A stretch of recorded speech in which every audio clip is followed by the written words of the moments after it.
In today's video, I'm going to teach you how to insert clip art as an image file into OpenOffice applications like Writer, Impress, or Calc.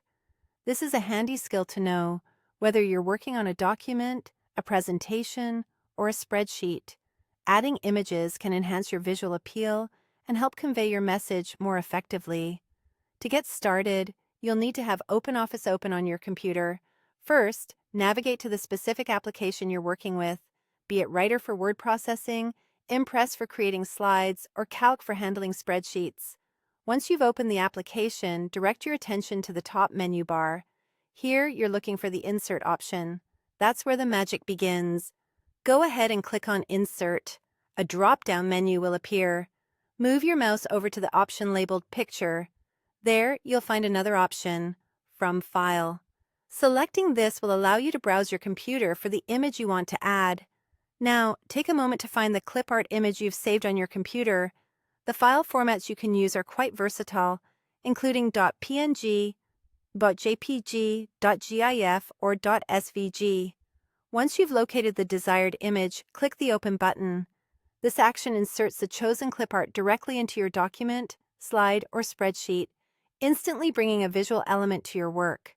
With the clip art now in your workspace, you might find it needs some adjusting to fit your layout or style. To resize the image, simply click on it. You'll notice little handles appear at the corners of the image. By clicking and dragging any of these corners, you can effortlessly resize the image to your liking, maintaining the proportions without distorting the image. After resizing, you may want to adjust how the text interacts with this new visual element. This is especially useful if the image and text are too close or overlap in a way that's not aesthetically pleasing. To manage this, right-click on the clip art. A context menu will pop up. Look for the option titled Wrap.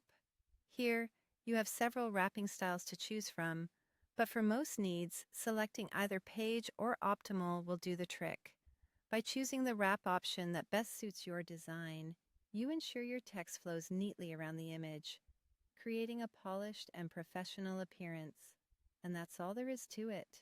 I hope you found these instructions clear and helpful.